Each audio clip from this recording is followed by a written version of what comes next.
लोक शिक्षण संचालनालय द्वारा उच्च माध्यमिक शिक्षक की अंतरिम वरिष्ठता सूची जारी कर दी गई है, जिसे एजुकेशन पोर्टल से डाउनलोड किया जा सकता है।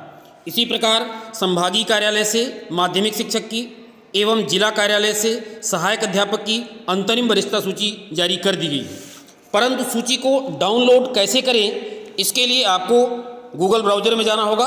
आइए गूगल ब्राउज़र में एजुकेशन पोर्टल MP टाइप करें और टाइप करके मध्य प्रदेश एजुकेशन पोर्टल 2.0 को टच करें। इसे टच करते ही आपको इस तरीके का इंटरफेस मिलेगा। देखिए, इस इंटरफेस में लिखा हुआ है नवीन संवर्ग की अनंतिम वरिष्ठता सूची, इम्पोर्टेंट यहाँ पर लिखा है आयुक्त लोक शिक्षण। और इस तरीके से आप यहाँ पर वरिष्ठता सूची देखने के लिए क्लिक करें तो यहाँ पर आपको क्लिक करना होगा। इसे टच करें और क्लिक करते ही आपको इस तरीके का इंटरफेस मिलेगा। इस इंटरफेस में देखिए वरिष्ठता सूची प्रबंधन प्रणाली ग्रेडेशन लिस्ट। सबसे पहले उच्च माध्यमिक शिक्षक, आप ध्यान दें, यहाँ उच्च माध्यमिक शिक्षक, इसके बाद माध्यमिक शिक्षक और प्राथमिक शिक्षक, सभी की वरिष्ठता सूची यहाँ पर दी गई है। और यदि आपको देखना है, मान लीजिए उच्च माध्यमिक शिक्षक की आपको देखना है तो यहाँ पर लिस्ट नेम के नीचे आप टच करें और इस तरीके से अपलोड डेट है 14 फरवरी 2023। प्रोविजनल लिस्ट देखना है आपको, लिस्ट को टच करें और इस तरीके से आपके सामने डाउनलोड होकर के सूची मिल जाएगी। डाउनलोड अगेन को टच करें और इस तरीके से आप देखिए आपके सामने उच्च माध्यमिक शिक्षक की ये वरिष्ठता सूची क्रमांक 1 से लेकर के, और इस तरीके से ये कई पेजों में है, लगभग इसमें 415 पेज हैं। तो आप पूरी सूची का अवलोकन कर लें कि कहाँ पर आपका नाम है, और यदि नाम है तो उसमें कोई कॉलम गलत तो नहीं लिखा हुआ है। जैसे यहाँ पर कॉलम आप देख पा रहे हैं, कॉलम यहाँ पर प्रथम नियुक्ति का प्रकार, प्रथम नियुक्ति दिनांक, अध्यापक पद पर पदोन्नति तिथि, अध्यापक संवर्ग में संविलियन दिनांक, ये सारे बिंदु हैं। इन सभी बिंदुओं को आप ध्यान से देखें कि कहीं कोई ऑप्शन गलत तो नहीं है, और यदि गलत है तो उसके लिए दावापत्ति आपको करना होगा। अभी वीडियो में आगे हम बताएंगे कि दावापत्ति आपको कहाँ पर और कब तक करना होगा। इसके पहले आप देखें अब माध्यमिक शिक्षक के लिए, माध्यमिक शिक्षक के लिए यदि आपको सूची देखना है तो यहाँ पर जैसे आप टच करें माध्यमिक शिक्षक के लिए, और जैसे ही आप टच करेंगे ग्रेडेशन लिस्ट इस तरीके से आपको प्रोविजनल लिस्ट इसकी मिल जाएगी। और इस तरीके से आप देखें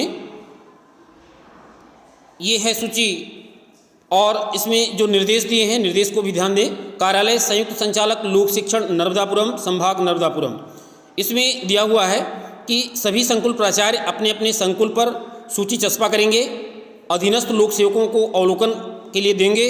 सभी लोक सेवक के द्वारा अपने अपने संकुल केंद्र में दावापत्ति जमा किया जाना है। यानी ये क्लियर है कि आपको अपना दावापत्ति अपने संकुल केंद्र में जमा करना है।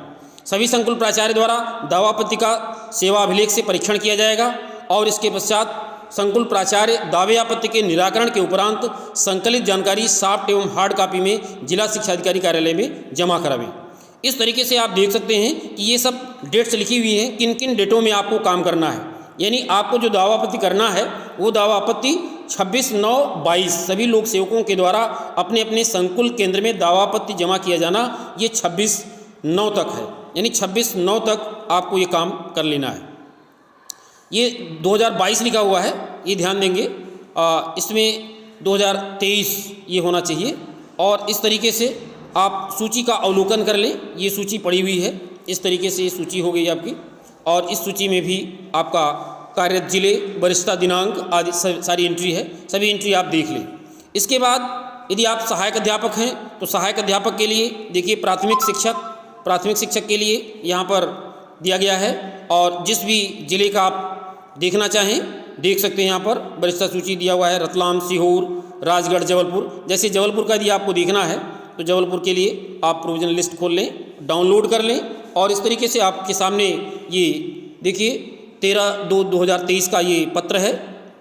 और इस पत्र में लिखा हुआ है कि अंतरिम, ध्यान दें, अंतरिम वरिष्ठता सूची में अपने अधीनस्थ कार्यालयों संस्थाओं में कार्यरत उक्त संवर्ग के लोक सेवकों को अवगत कराएं, एवं जिन लोक सेवकों का जारी सूची में अंकित कुल 14 कॉलम में से किसी भी कॉलम में अपूर्ण या त्रुटिपूर्ण जानकारी है तो उसे पत्र जारी दिनांक से 3 दिवस का समय देकर दावे आपत्ति प्राप्त करें, एवं समस्त संस्था प्रमुख संबंधित की दावे आपत्ति को पोर्टल DDO लॉगिन में सुधार कर इस कार्यालय को निम्नलिखित 3 बिंदुओं की जानकारी निर्धारित संलग्न प्रपत्रानुसार तैयार कर पद मुद्रा सहित हस्ताक्षर कर समय सीमा में प्रस्तुत करें। ये ध्यान देना है आपको। और इस तरीके से वर्तमान पद पर यदि 1/4/22 के पूर्व पदोन्नति हुई है तो पदोन्नति तिथि स्पष्ट लिखें। 1/4/22 के पूर्व अंतर निकाय संविलियन की स्थिति में अंतिम निकाय में कार्यभार ग्रहण करने की तिथि स्पष्ट लिखें। ये ध्यान देना है आपको। सारे बिंदुओं को स्पष्ट रूप से पढ़ लें। और यहाँ पर ये सूची कार्यालय जिला शिक्षा अधिकारी जबलपुर, आप ध्यान दें, हर जिले की अलग अलग सूची है, तो उसमें हर जिले वाले अपने अपने जिले की अध्यापक संवर्ग की सूची निकाल करके सहायक अध्यापक की देख लें। प्रथम नियुक्ति दिनांक, अध्यापक संवर्ग में सम्मिलन दिनांक और पदोन्नति दिनांक, ये तो बिल्कुल आपका सही ही होना चाहिए, क्योंकि इसी के आधार पर वरिष्ठता का निर्धारण किया जाना है। इस प्रकार से आप किसी भी जिले की निकाल करके देख सकते हैं। तो ये वरिष्ठता सूची जारी कर दी गई है और इस वरिष्ठता सूची का आप अवलोकन करें और निर्धारित समय में दावा आपत्ति करें यदि गलती है तो कैसी लगी ये जानकारी आपको? निश्चित रूप से आपको जानकारी अच्छी लगी होगी और कमेंट बॉक्स में ज़रूर लिखें। और इसी प्रकार की जानकारी के लिए अगला वीडियो आप देखें। तब तक के लिए धन्यवाद।